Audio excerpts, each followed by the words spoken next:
Pertama-tama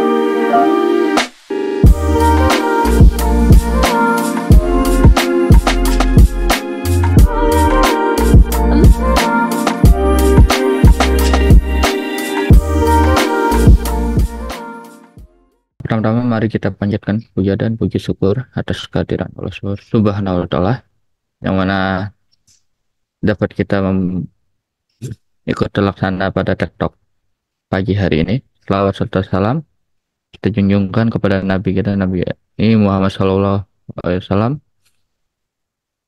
Baiklah, pada kesempatan hari ini saya ingin mengajak teman-teman sahabat Besi sekalian untuk berdiskusi mengenai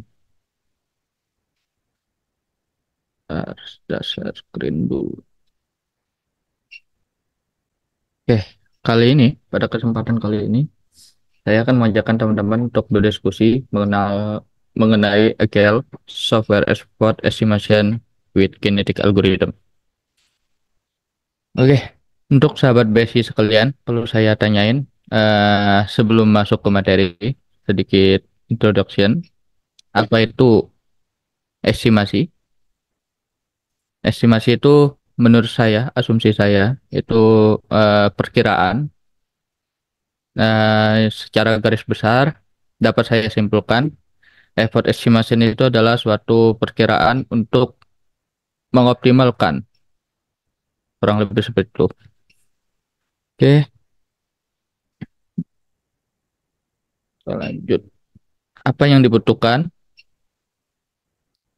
software effort estimation ini? Yang pertama, kita kembali. Di sini saya mereview effort. Bentar. Dalam pengembangan software effort estimation itu terdapat beberapa tahapan ya. Pertama kali sebelum kita mengembangin software itu kan ada langkahnya. Step awalnya yakni seperti dapat saya simpulkan SDLC. Nah, pada tahapan planning itu kan menurut saya itu perlu adanya suatu estimasi effort. Nah, seperti itu. Dilanjutnya lagi eh, kita pilih nih metode apa aja, kan banyak itu. Ada metode Agile, ada Scrum, linear programming, story point, use case point, apa segala macam itu kan banyak. Nah, di sini saya merujuk pada Agile. Kenapa Agile? Sebelum saya merujuk Agile, saya ingin memperbaiki untuk mengoptimalkan estimasi effort Agile pada paper tersebut. Ini. Oke, di sini saya baca ini effort estimation model for Agile software development. Oke, ketika saya merujuk ke Agile, pasti teman-teman berpikir, wah, kenapa Agile? Ya, karena saya ingin memperbaiki, menghitung, mengakurasi, mengoptimalkan hasil perhitungan dari pengembangan software development Agile. Oke, nah bagaimana untuk mengoptimalkannya? Ya jelas kita membutuhkan suatu algoritma optimasi. Algoritma optimasi itu banyak. Ada seperti Kokomo, ada seperti Ancoloni, ACO, dan ada juga algoritma genetika. Nah, pada kesempatan kali ini, saya akan ingin mengajakkan teman-teman untuk mendiskusikan estimasi dengan algoritma genetika. Oke. Dalam estimasi effort Agile itu terdapat suatu permasalahan. Apa sih permasalahannya? Yaitu pertama adalah parameter, friction, dan dynamic factor.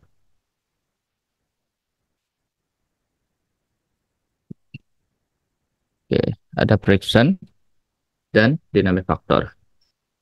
Nah, friction itu apa? Friction itu adalah parameter yang memperhambat dalam proses pengembangan, sedangkan dynamic factor itu ketidakstabilan. Ada perubahan misalnya dari stakeholder ataupun perubahan dari siklus dalam pengembangan perangkat lunak. Dan itu seperti yang sahabat basic sekalian yang pernah kita alami ya story point yang ada di Jira. Nah, kurang lebih nanti seperti itu. Poin-poin ada beberapa. Dan itu kita akan mengestimasikan kedua parameter ini menggunakan algoritma genetika. Oke. Di sini pada table friction, faktor, dan dynamic faktor, ini dapat ini berupa datanya juga. Saya dapat ulik dari papernya Ziauddin. Oke, bentar. Nah, ini untuk friction factor, sedangkan untuk dynamic factor itu ada di sini. Oke.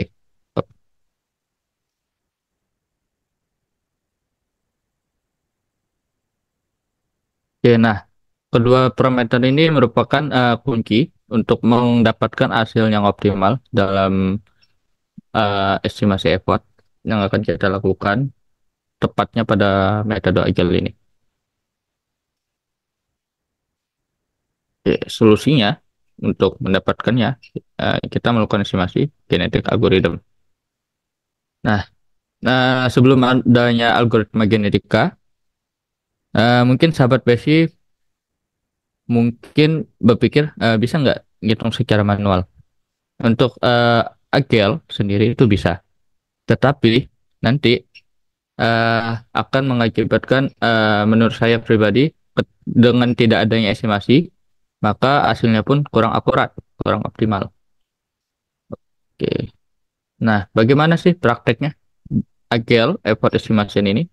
Yang pertama kita menghitung nilai parameternya, friction and dynamic factor, dan yang kedua itu mendapatkan nilai declaration, dan ketiga velocity, keempat actual effort, value-nya.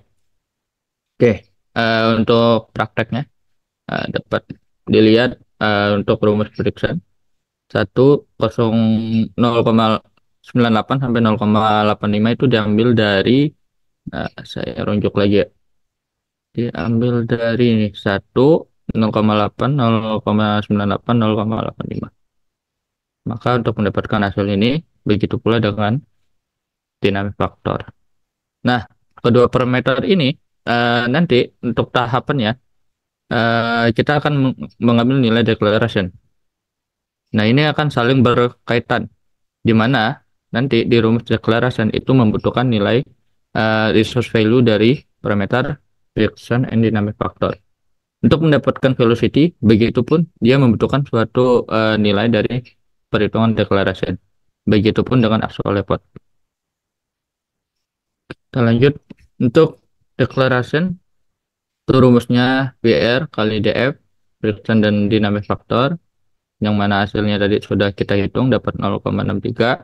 Setelah itu kita mendapatkan velocity 4,2. 4,2 ini perlu teman-teman ketahui.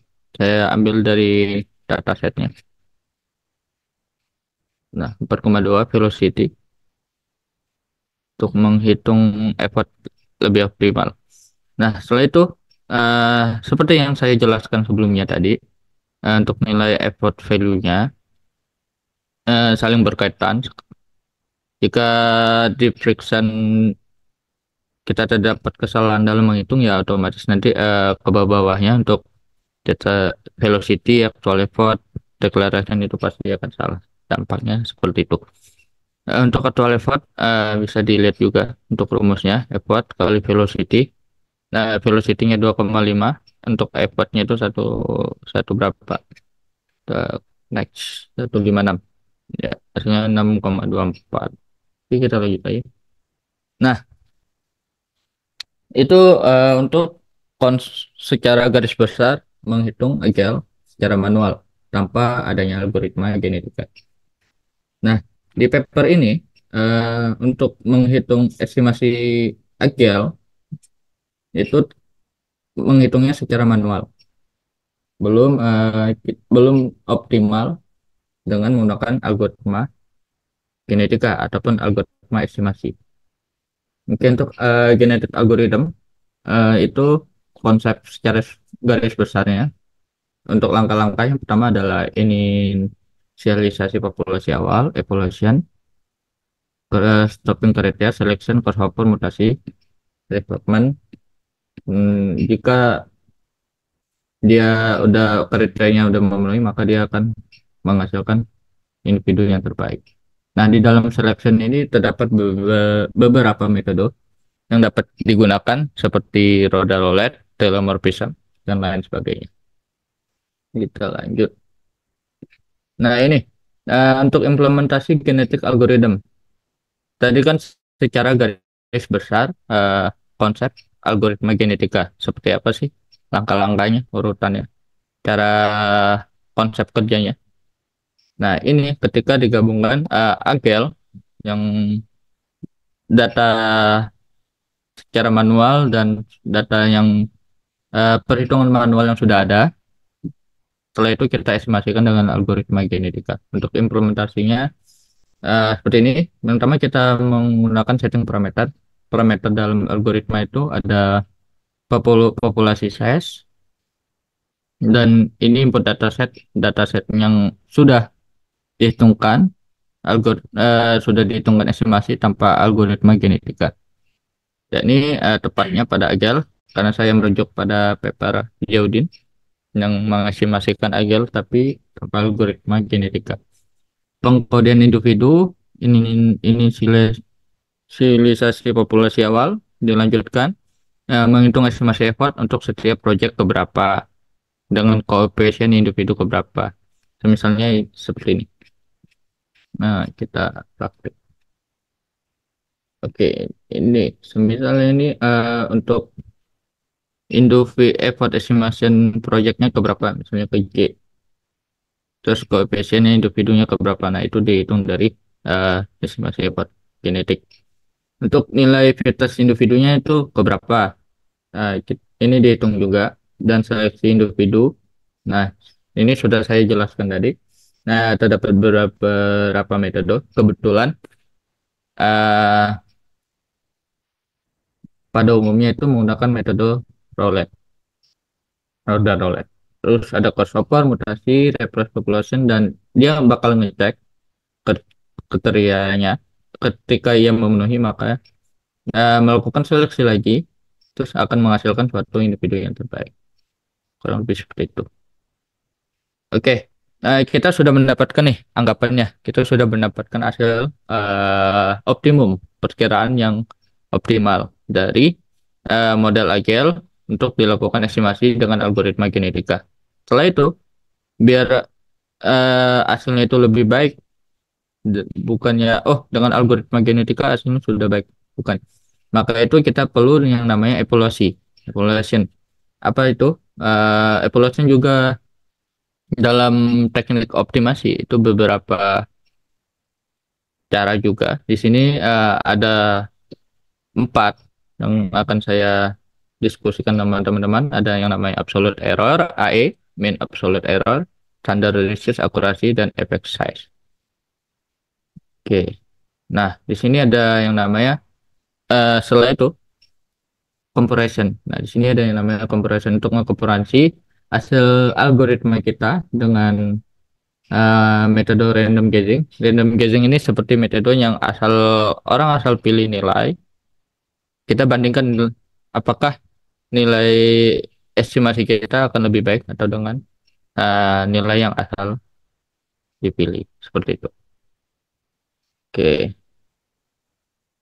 Jadi di sini akan merujuk ke uh, lebih jelasnya akan merujuk ke paper per belum dipublikasi juga. Oke.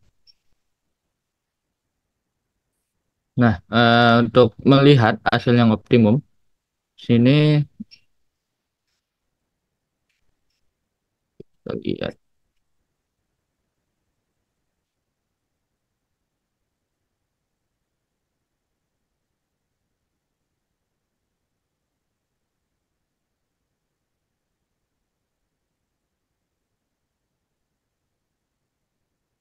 Nah, untuk rumus evaluation, itu untuk evaluation juga ada rumus.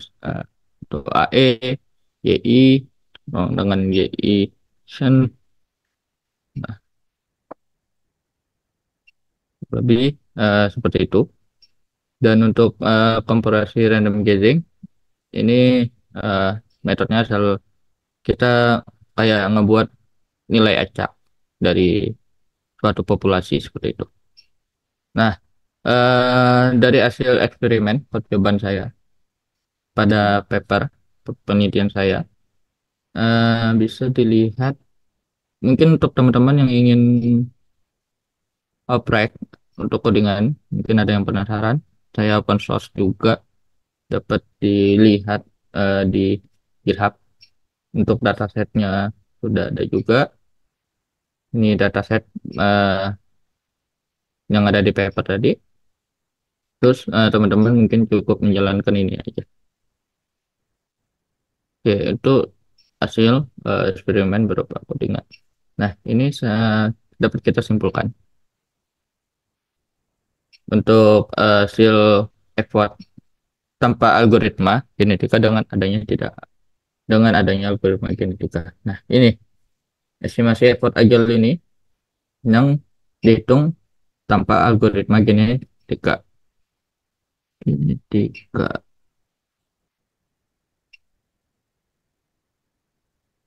Oke, kita lihat datanya lagi.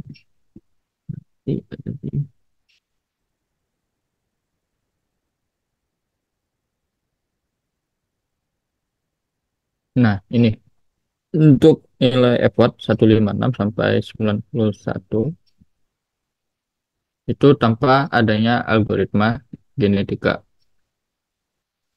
Nah, kita lihat sampai 91. Dan ini effort dengan adanya algoritma genetika. Ini aktual effort sama aktual effort yang nggak ada algoritma genetika dan dengan adanya algoritma genetika. Kita lihat aktual effortnya 63. Nah, aktual effort, aktual time. Oke. Setelah itu, nah, secara diimplementasikan dengan suatu grafik untuk mempermudahkan membacanya. Untuk garis biru itu effort scale tampaknya algoritma genetika. Terus untuk yang garis oranye itu adalah menggunakan algoritma genetika dan aktual effortnya untuk garis biru. Nah, grafik ini menyatakan bahwasanya hasil estimasi effort itu lebih akurat menggunakan algoritma genetika dibandingkan tanpa algoritma genetika. Jadi untuk metode agile pengembangan itu lebih akurasi menggunakan algoritma genetika ketimbang kita menghitung secara manual. Nah, apa yang diakurasi untuk parameter Pearson dan dinamik faktor. Setelah itu, saya kita lihat juga. Nah, ini untuk yang estimasi effort dengan random guessing. Yang nilai asalan yang saya sebut tadi, yang secara pilihan. Ini effort ke ini dataset. Oke,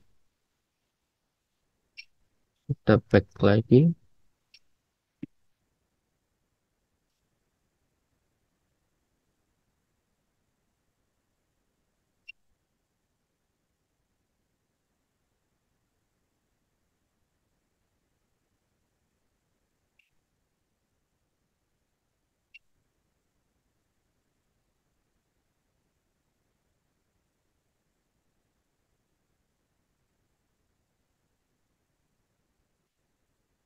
Nah, ini untuk hasil dari maksimal iterasi, misalnya iterasi keberapa, 30 untuk populasi yang keberapa. Nah, pada iterasi 60 itu mendapatkan hasil effort yang terbaik. Gitu. Oke, mungkin teman-teman ingin melihatkan untuk hasil codingannya sedikit.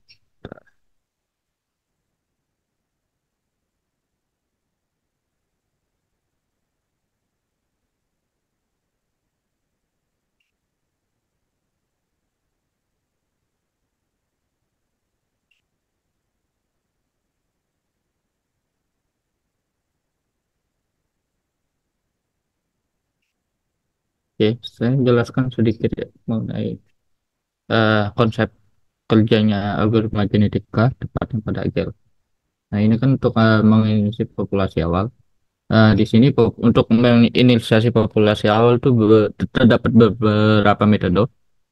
Di antaranya seperti metode secara bilangan biner 0 0, atau secara bisa juga string A, B, C dan segala macam. Nah, nanti akan dibuatkan suatu populasi. Nah, di dalam populasi ini ada yang namanya nilai eh, low sama up. Misalnya 0 untuk low, 1 buat up. Terus ini declaration sama ya, seperti yang saya jelaskan. Value AE, ini kita memilih kandidat kromosom yang sudah dibentuk pada populasi. Nah, di sini saya menggunakan metode roulette pada kromosom populasi kandidat yang akan dipilih. Seperti itu. Oke, langsung aja hasilnya. Nah, perlu teman-teman ketahui untuk parameternya dengan populasi size-nya ada 40 dan crossover-nya 0,5 itu udah default. Sedangkan num of dimension 13 ini adalah banyaknya parameter, parameter friction dan dynamic factor. Friction tadi kan ada 4, sedangkan dynamic factor ada 9. Jadi ada 13 untuk mutasi rate-nya, sebenarnya rumusnya 1 dibagi 13. Seperti itu. Nah, ini topping fitnessnya 0,03 sekitaran.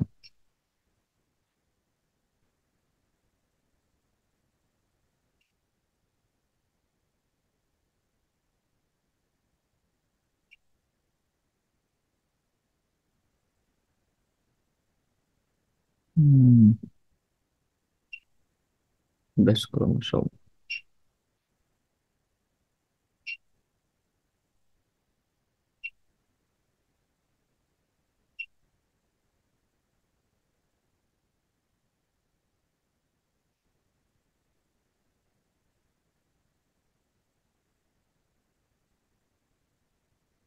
Nah, untuk hasilnya, ini merupakan hasil yang sudah dilakukan evaluasi. Ada yang namanya AE, standar akurasi. Nah, untuk rumusnya seperti ini. MAE, random gathering yang tadi yang dipilih, berdasarkan kita hitung lagi nanti berurutan, ada yang standar akurasi, 1 dikurang MAE, nilai MAE dibagi dengan MAEPO. Jadi kita sedikit bahas mengenai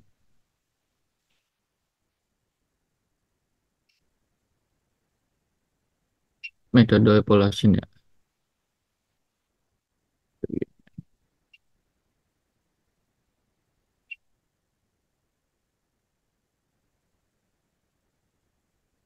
Nah, ini untuk rumusnya SA standar akurasi, ada effect size, ada juga yang namanya eh, MAE mean absolute error. Nah, ini untuk rumus-rumusnya. Mungkin untuk lebih detail, untuk misalnya ya, teman-teman tertarik atau apa penasaran ya, dapat hubungin saya diskusi aja nanti ke ruangan saya BPM ya, ke tim Army. Udah kurang lebih dari saya seperti itu. Mungkin ada yang ingin ditanyakan, monggo. Terima kasih.